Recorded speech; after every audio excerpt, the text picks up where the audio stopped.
Hello everybody, it's Jenny here from Café Stitches and thank you for joining me back on my channel today. So I'm calling in with a follow-up for you. I know if you've been here a little while and you've watched some of my previous videos on the matter, this summer has been a particularly difficult time for me in the business because I've had a number of sort of issues with cash flow and the growing pains of trying to scale a young business without £1 million in the bank. And I just want to give you a bit of an update on where things are. I know I said at the time when I filmed that original video, I said I would keep you up to date, and here we are.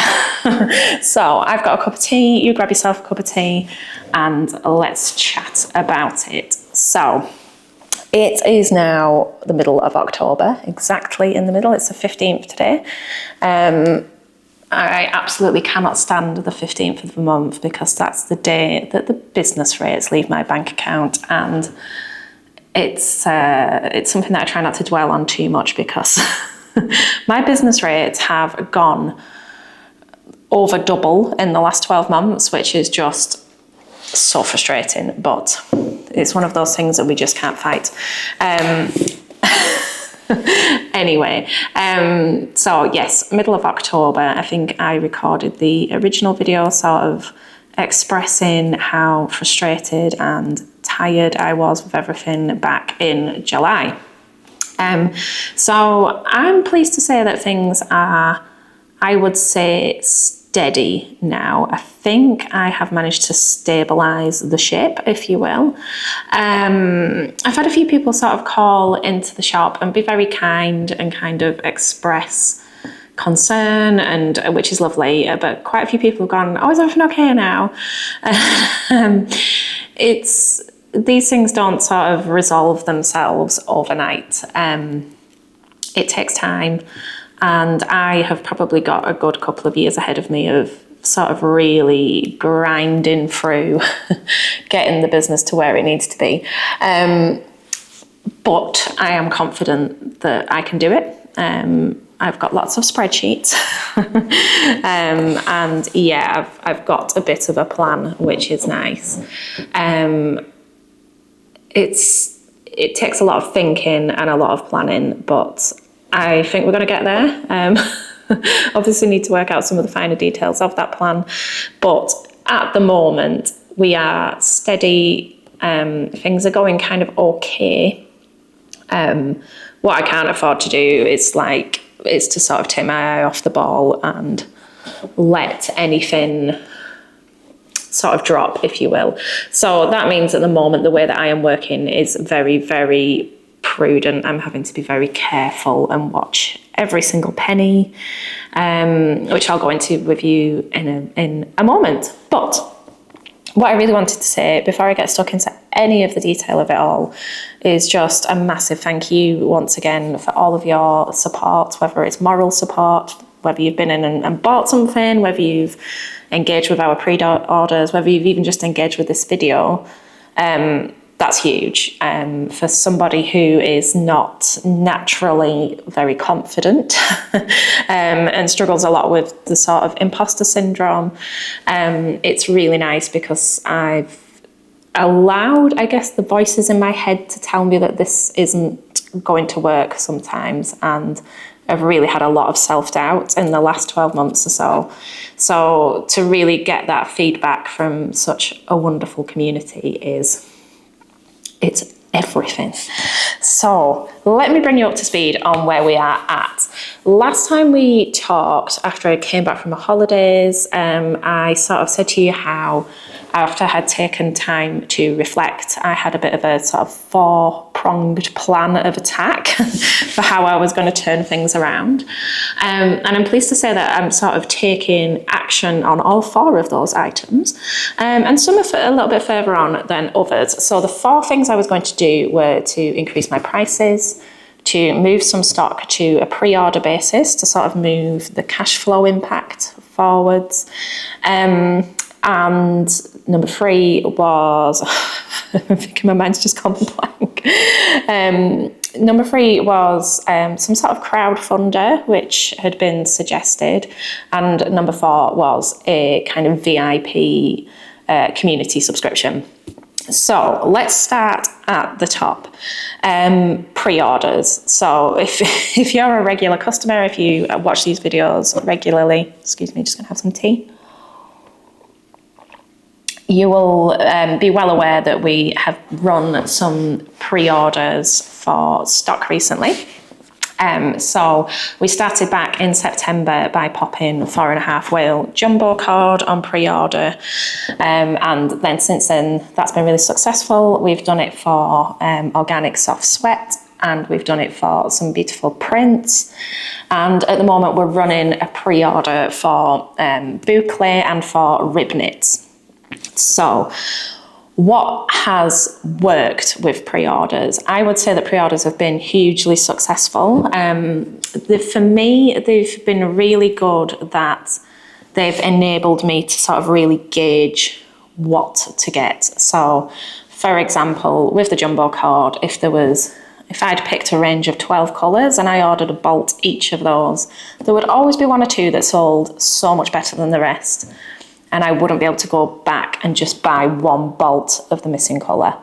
So pre-orders has meant that I can really gauge which lines to stock and which to maybe overlook.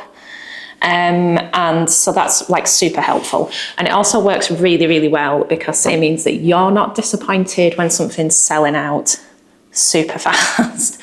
So for example, with the cords, we had some colours that didn't have any pre-orders, I think. So I think the ochre didn't get pre-ordered. But the damson colourway was just, nearly every order was coming through for this lovely purpley colour, of which I thoroughly approve. So it's really interesting. I couldn't have predicted that, if I'm honest. Over the summer, we sold a lot of brown fabric and lots of earthy tones, and I really expected the corduroy to go the same way. But it didn't. Purple was the obvious choice there. So there's no way I could, if I was buying in, have predicted that. And if I'd have bought excess stock of everything to cover that eventuality, I would have been left with a lot of money tied up in the colours that weren't quite as popular. So that worked really well. And obviously that for me brings the cash in ahead of having to place that order with the supplier, and then I get another 30 days to pay that. So that's really, really beneficial for me. And it's enabled me to sort of catch up on some older invoices and bits and pieces that have been outstanding. We're not entirely up to date yet, but we're very close. I think I always have to remind myself that my principles would be that I would have cash in hand and always be ahead, but that's not how business works, and it's certainly not how other businesses in the industry operate. So like cash terms are a thing, and it would probably surprise you in the way that it surprised me how some businesses operate on very, very long repayment terms. I don't like to let things go on too long because I literally lose sleep over it. But it turns out that quite often situations that I have thought are really bad, suppliers have kind of been like, oh, it's fine, you're not the worst. I'm like, okay. So, there's a bit of sort of learning and experience for me there as well. So yes, that's helped massively. And then I've been able, because obviously I have to buy sort of fabrics in minimum order quantity, so I've had a little bit of excess stock when those items have come in, and those have sold really well once they've come in as well. So it's almost like I'm getting a second hit from the pre-order. So I'm going to take the cash up front for the pre-order, the stock's going to come in, and we'll dispatch the orders, and then we get a second push, if you will, on the sales when it arrives in stock. And I'm really pleased to say that I don't have like a real excess of stock building up at the moment. So that's working well. Because you were also kind, back in July and August, we have taken our sort of stock holding on the shelves downstairs from £30,000 to about £20,000 at cost, which is, a third of the stock has been reduced. And now my challenge is to not let that rebuild significantly until there's such a time that I can afford to actually reinvest in stock. So it's good to see that what is coming in is going back out and not lingering. Maybe with the slight exception of some of the viscose twills, but I'm confident that over the course of the winter, those will trickle through. So yeah, pre-orders have gone really well in the sense that they are working. I think that it feels like they've been well received. I've tried to be as open as I can about timescales, and I guess this is where you sort of work into the difficulties of how pre-orders work. So traditionally, if I was buying stock in, I would have it in my possession before I advertise it to you guys and ship it out immediately, which is a much safer way for me to operate. There is always a risk that I can't get the stock that I have sold and then would have to go back and sort of refund that. I've got really good relationships with most of my suppliers, and I have been sort of actively communicating with them about what I'm doing and why. And some of them are more supportive than others, but on the whole, they've all been really helpful, and they've been able to sort of advise me on what is available, what is not available, and so on. But that doesn't mean that it's not been without its hiccups, even despite that. So for example, with the jumbo cord, with the damson colour that I was telling you about, I ordered 50 metres of that to come in. When I got my invoice through telling me what was being delivered, they'd only sent 12, like they'd made a mistake. And I got in a panic because usually if you don't get the number that you've asked for, it just means that they don't have it. And I was thinking it will be the first time, the most popular colourway, and I'm going to have to go and refund all these people. But fortunately, when I got in touch with them, they just said, it was just an error on their part, and they sent the missing stuff. And I was like, I don't need this right now. I need this to work. So that sort of run worked really well. The other thing that is kind of out of my control with this situation and is quite difficult to manage is the timing. When we're sort of doing B2C, so business to customer sales, like I am with you, with retail, we're very clear about timescales, and we sort of work hard to maintain our service levels so that once your order comes in, it's a maximum of 3 working days before it's dispatched. And if not, we get in touch with you. We're very open about that communication. When you're buying things wholesale, it doesn't really work that way. And I have found, in the last 6 years that customer service on a B2B, business to business level really doesn't exist. So, there's times where you could go and complain, or it doesn't work in the same way as B2C. And that is just a fact. Some suppliers are better than others. Some are just non-communicative. So timings, I cannot control how quickly something is dispatched. And particularly with the soft sweats, they took about a week and a half longer than they usually would to dispatch. So, I'm sort of putting up my projected timescales, and trying to be very clear about that, and then I'm finding that the supplier isn't doing what they usually do. And I've been able to sort of send emails, and everybody's been great about that. And, I think in those situations, it's the communication.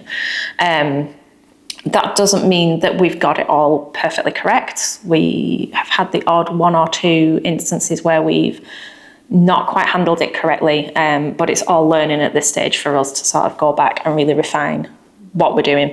But nobody is particularly unhappy that I'm aware of. So it is challenging in that respect, and I would say that each of the pre-orders that we've run so far has had some sort of an issue. I've spent most of last week chasing a missing roll of the Townhouses baby cord because that the supplier had oversold it on their end. And I really had to put my foot down and say, look, I've got orders taken against this, and miraculously some of it was found. But it just goes to show how, it makes me a little bit anxious, and it makes me a little bit anxious sitting here now with a good big list of pre-orders waiting to dispatch about how much I can guarantee the stock on the other end. But it will all be fine. So that's that. I would appreciate if you have used our pre-order service and you have any sort of feedback or suggestions. I'd love to hear them because we want to make it better. Personally, I feel like we could do to improve like the sort of email sequencing and things in terms of what to expect. Excuse me, but that's a bit of a technical challenge for me to go and sort of set all that up. But if there's anything, if you've got any feedback, or if you think it's gone well, please let me know, because that would be nice. And yes, let me know your thoughts, but that is working well so far. I have found that when, for example, when the soft sweats come back in, and then the remaining stock has sold through really quickly, then I'm getting a lot of people going, oh, you're going to get it back again? And it's like, it's been on pre-order. So I'm not quite sure what to make of that situation because, I don't know how to handle that. Anyway, so yes, that is pre-orders. Pre-orders is very much in action, very much helping. We're on with it. Item number 2 was to increase prices. And I'm pretty sure that I told you in the last update that we have done that across certain core lines. I've gone back and reviewed what sort of a margin we're charging on those core lines and adjusted it appropriately. Some things haven't had to change, a few things have had to go up. And I think in particular that's because supplier prices have crept a little over time. So we've had to adjust that. In particular, things like import fees tend to really sort of catch me out. So it's factoring all that kind of thing in. But yes, so core lines are all repriced, and new stock that is coming in now is being priced at a new sort of margin and pricing level. So older stock hasn't been adjusted. That's just going to trickle down, but new lines, prints and things that are coming in are all uplifted. So that means that over time, I'm going to see more gross profit coming through on each product line, which is going to massively help things, because ultimately it's better for me to make more on each sale than it is to try and sell loads to lots of people. So it's all little levers to try and improve things. So yeah, I think just the key is to sort of carry on with both of those things at the moment and really try not to let the stock situation get out of hand. I've done like a massive deep dive on stock. I have become a really boring person. And I think, because I do have a background in accountancy, that's probably underplaying it a little bit. I'm a fully qualified chartered accountant. So, the theory is not lost on me, but the practice of actually doing a lot of these things whilst you're doing the physical running of a business, it doesn't always happen. And things like stock, I've got an eye on it, but could I have told you 6 months ago exactly what the values of all the different things that I had in were and what made it up and how it had moved over the last couple of months? No, I could not. So I have really gone on a deep dive, breaking out my stock into categories, trying to understand where I've got money tied up, what's slow moving, what's fast moving, what generates the best profits, and that has been actually really, really insightful. Of all of the stock that we have in now, 50% of it is haberdashery. And I'm just like, even when I say that out loud, I'm like, oh my God, so much money tied up in tiny little items. So buttons, threads, bias bindings, ribbons, bag components, labels, prim tools, accessories, scissors, so on, like elastic, like it all just adds up to so much money. And that in my head has just set off a big red flashing light of that value just cannot grow. At least not for now. Like, it has to stay stable. Fabric is what drives this business, what actually puts cash in the bank, what puts profit on the profit and loss account. I can't afford to let lots of money get tied up in tiny little things that, you know, like, for example, my big bugbear at the moment is ribbons. So we have a very basic range of ribbons. We have like a regular sort of rainbow, 20 odd colours maybe, in sort of 4 or 5 different widths. Very standard range. We sell it by the half and full metre. And I think I invested in that range when we moved into this building. So that would have been 2023, in about May or June. It's still there. So all that money that I tied up in ribbon then is trickling like half a metre of ribbon, something like 20-30 pence. So it's going to take so long for me to realise the gross margin on that ribbon, whereas fabric is just, I can sell a ball of fabric in a weekend, as you can see, and that can then get reinvested back into something else. So for me, there is to be no more money tied up in things like trims and small items that are not supporting of our core business. Our core business is sort of dressmaking and making clothes and bags, and the haberdashery has to support that. But I think some of the peripheral items can be run down, and ribbons are just such a bugbear of mine because ribbons take up so much time in the shop, where people will come in and there's a lot of time spent sort of debating the width of a ribbon, the length needed, and you can literally be with a customer for 15 minutes and for a 20 pence sale, and even then they will ask if they can have less than half a metre. And I'm not saying this to be petty, but that is the sort of realistic day-to-day of haberdashery. And I just think in the modern world, that traditional haberdasher with all of the small items, I don't know how it stands.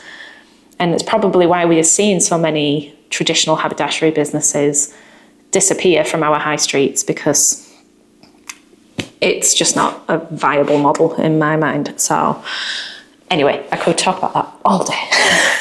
Probably bore you a little bit. So item number 3 was a potential crowdfunding opportunity. I know a lot of you had expressed an interest in sort of contributing to something like that. And I had said on my last update that I very much do want to do that. But I've got some sort of specific things in mind that I want to put that towards. I always feel that crowdfunders should be for a project rather than just general cash. In particular, I want to do more work on content production. So I'm speaking to you now on, I've got a lovely Sony, I think it's a ZV-1 vlogging camera. But if you watch Live at 5, you know that I really struggle with sort of quality issues on my phone for that kind of thing. I'd love to get a proper professional camera set up for Live at 5.